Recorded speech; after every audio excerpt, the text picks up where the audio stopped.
2024มื้อนี้เขาจะไปท่องเที่ยวโดยบริษัทแก้วเจริญไซท่องเที่ยวภายในและต่างประเทศและมื้อนี้เขาอยู่ไส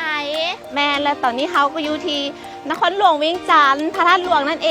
งแล้วก็สถานที่ต่อไปแม่นเมืองเฟืองเนาะเป็นเมืองเฟืองนั่นก็คือบ้านเกิดของน้องเองและน้องน่ะคือเป็นเกียรติเป็นไกด์ในมื้อนี้แม่นแล้วโดยสำหรับกิจกรรมของพวกเขาก็คือจะมีหลากหลายเลยฝากทุกคนติดตามพวกเขาได้เนอะ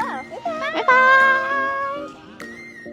ตอนนี้เฮาก็ได้มาถ่ายรูปเช็คอินที่พระธาตุหลวงและประตูไซนั่นเองเนาะทุกคนหลังจากนั้นเฮาจะเดินทางด้วยรถตู้เพื่อไปเมืองเฟืองและจุดเช็คอินแรกของเฮานั้นก็คือวัดสินไสยรามและตอนนี้เขาก็มาถึงที่เมืองเฟืองเป็นที่หอยแล้วตอนนี้เขาอยู่ไสตอนนี้เขาอยู่วัดศรีไสยรามเนาะเป็นวัดเป็นที่นิยมของเมืองเฟืองหลายใครที่มาเมืองเฟืองก็ต้องได้มากราบมานบมาไหว้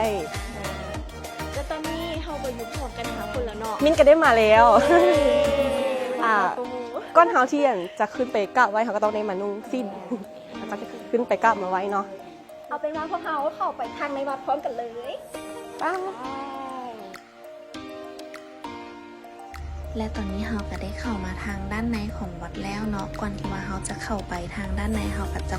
ปลดเกิบก่อนเด้อและนี่ก็เป็นจุดที่เราได้มากราบไหว้ขอพรต่างๆเนาะเพราะว่าจะเป็นการงานการเงินสุขภาพต่างๆทุกคนก็ได้ขอพรตั้งใจขอพรอยู่เนาะตอนนี้เนาะอยากให้ทุกคนได้มาเห็นได้มาสัมผัสเนาะทางด้านในของวัดสวยงามแห้งทุกคนอากาศบ่ร้อนเด้อเฮามาตอนแรกเนาะอากาศก็จะเย็นๆพอดีเลยแหละทุกคนผู้ใดที่ว่ามาแล้วต้องประทับใจแน่นอนจะมีหลายคนเลยแหละเนาะที่ว่ามาขอพรมาที่นี่แล้วสมหวังและต้องได้กลับมาอีกข้างนั่นเองทุกคนและเฮาก็จะได้เดินทางไปที่ม่อนพักของเฮาด้วยเรือแพเด้อทุกคนแล้วเฮาก็มาฮอดที่พักของเฮาแล้วนั่นก็คือเรือนแพเมืองเฟืองนั่นเองตอนที่ว่าเฮาจะมาขณะเฮาได้ขี่เรือมาทุกคนแม่แล้วกับบรรยากาศเป็นเท่าไหร่บรรยากาศดีหลายให้ที่มาเมืองเฟืองก็คือคำพงได้เลยว่าโบมีผิดหวังแน่นอนแล้วกิจกรรมต่อไปมื้ออื่นมีอย่างแน่มื้ออื่นเฮาจะมีการใส่บาตรในตอนเช้าเนาะอันนั้นมันเป็นเอกลักษณ์ของเมืองเฟืองเลยเป็นเฮือนแพของเมืองเฟืองเลยอันใครที่ได้มาก็ต้องได้มาใส่บาตรในตอนเช้านี้โดย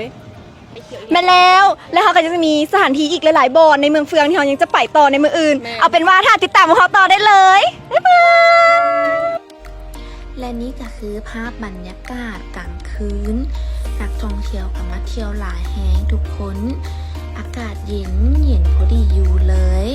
ผู้ใดที่ว่าได้มาสัมผัสต้องติดใจแน่นอนและนี่ก็คือบรรยากาศตอนเช้าเขาก็ได้ตื่นแต่เช้าๆเพื่อมาสูดอากาศเนาะตอนเช้านี้เขาก็จะได้มาใส่บาตรสิ่งหนึ่งที่เขามาฮอดเมืองเฟืองเฮือนแพแล้วเป็นสิ่งที่เขาพลาดบ่ได้ต้องได้มาใส่บาตรตอนเช้าเนาะผู้ใดที่ว่าบ่ได้เกี่ยมเครื่องใส่บาตรมาบ่ต้องย้านเด้อเพราะทางเฮือนแพเพิ่นจะได้เกี่ยม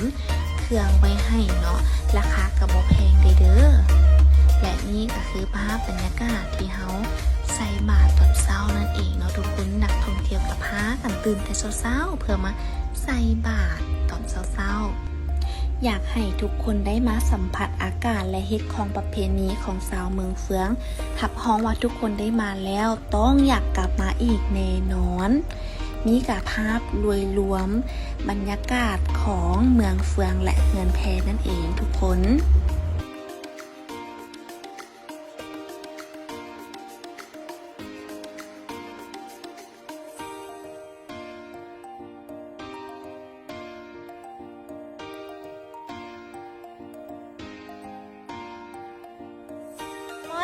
ทุกคนตอนนี้พวกเราก็ได้เช็คเอาท์ออกจากที่พักแล้วต่อไปพวกเราก็จะไปกินข้าวเช้ากันซึ่งการเดินทางของพวกเราก็คือจะเดินทางด้วยเรือไม่ว่าจะเป็นการเดินทางด้วยรถด้วยเรือของพวกเรานะถือการสนับสนุนโดยบริษัทแก้วเจริญไซท่องเที่ยวและต่อไปพวกเราจะไปใส่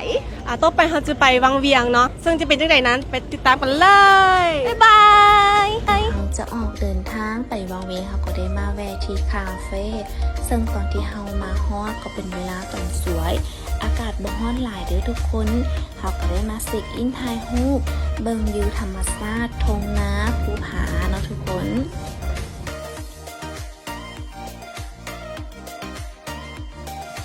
ตอนนี้เขาก็มาฮอดที่วังเวียงกันแล้วเนาะก็คือแขวงเวียงจันทน์และตอนนี้เขาอยู่ไส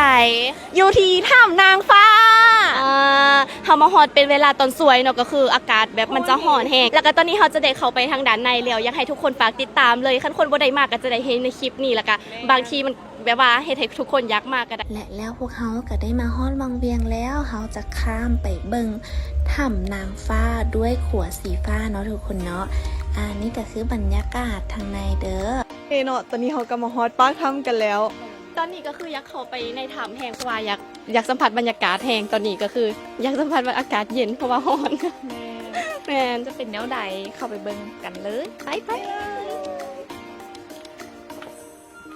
ตอนนี้พวกเราก็ได้เข้ามาทางด้านในของถ้ำแล้วเนาะซึ่งอากาศคือเย็นเย็นทุกคน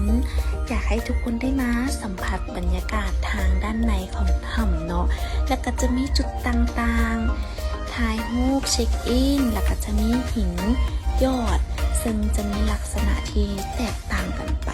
อยากให้ทุกคนได้มาสัมผัสด้วยตัวเองแล้วก็เห็นด้วยตัวเองเด้อว่างามแฮงทุกคนเราก็จะได้ถ่ายรูปไปแต่ละบอนดีเนาะ ทริปของแข่งเมืองจันทร์ก็ได้จบลงแล้วรู้สึกยังไงที่มาลิ้นในบ้านเขา เขารู้สึกว่าเขาประทับใจอยู่ที่เมืองเฟืองเพราะว่ามันมีการที่ว่าเขาได้ขี่เรือข้ามไปที่พัก มันเป็นประสบการณ์ใหม่เลยก็ว่าได้โดย แดงๆรู้สึกยังไง รู้สึกว่าม่วนละกะประทับใจถ้ำนางฟ้าคุณโซเข้าไปแล้วเย็นแล้วว้าวแหงแม่นเนาะมันเย็นขึ้นเลย แม่นอยากให้ทุกคนมาเที่ยวที่แขวงเวียงจันทน์ โดยทริปการท่องเที่ยวนี้จะเกิดขึ้นบ่ได้เลยถ้าขาดการสนับสนุนจากทางบริษัทการท่องเที่ยวแก้วเจริญไซเนาะซึ่งในตอนนี้ก็คือเฮาจะไปเที่ยว